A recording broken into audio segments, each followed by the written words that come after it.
பா. இரஞ்சித் கடைசியாக நட்சத்திரம் நகர்கிறது படத்தை இயக்கினார். அவர் இயக்கியதிலேயே மோசமான விமர்சனத்தை சந்தித்த படமாக அது அமைந்தது. மெட்ராஸ் அட்டகத்தி போன்ற அருமையான கதைகளை எழுதிய இரஞ்சித் நட்சத்திரம் நகர்கிறது மாதிரி ஒரு கதையை எழுதியிருக்கவே கூடாது. முகநூலில் நடக்கும் உரையாடல் போல் படம் நெடுக வாடை அடித்ததாக ஓபனாக பேசினர் ரசிகர்கள். தங்கலான். இப்படிப்பட்ட சூழலில் அவர் தனது அடுத்த படமாக விக்ரமை வைத்து தங்கலான் படத்தை இயக்க கமிட்டானார்.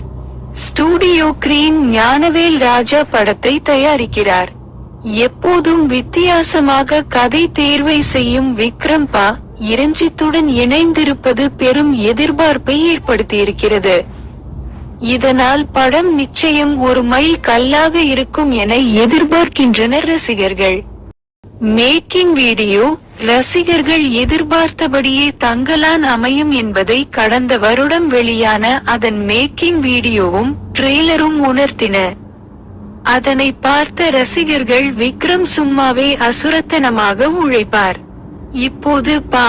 இரஞ்சித்தோடு வேறு இணைந்திருக்கிறார். சொல்லவா வேண்டும்.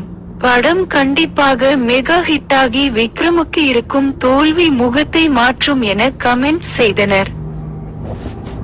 கதை என்ன? கோலார் தங்க வயலில் வாழ்ந்த தமிழர்களின் வாழ்வியல்தான் கதை என கூறப்படுகிறது. கேஜிஎஃப்பில் அவர்கள் இருந்தபோது எப்படியெல்லாம் ஒடுக்கப்பட்டார்கள் என்பதை இரஞ்சித் ரத்தமும் சதையுமாக காட்சிப்படுத்தியிருக்கிறார் என்றும் படக்குழுவுக்கு நெருக்கமான வட்டாரம் கூறுகிறது. அது மட்டுமின்றி இந்த படத்தை ஆஸ்கர் போட்டிக்கு அனுப்ப திட்டமிட்டிருப்பதாகவும் ஒரு பேச்சு ஓடிக்கொண்டிருக்கிறது. இதனால் விக்ரமின் ரசிகர்கள் உச்சக்கட்ட மகிழ்ச்சியில் இருக்கிறார்கள். இதற்கிடையே விக்ரமின் பிறந்த நாளை முன்னிட்டு இன்னொரு மேக்கிங் வீடியோ ஒன்று வெளியாகி ட்ரெண்டானது. அதனை பார்த்த ரசிகர்கள் கண்டிப்பாக விக்ரமுக்கும் தமிழ் சினிமாவுக்கும் இந்த படம் பெரும் அடையாளமாக இருக்கும் என்று ஆரூடம் கூற ஆரம்பித்தார்கள். அதே சமயம் படத்தின் ஷூட்டிங் முடிந்தும் ஏன் ரிலீஸ் ஆகாமல் இருக்கிறது என்ற கவலையும் அடைந்தனர்.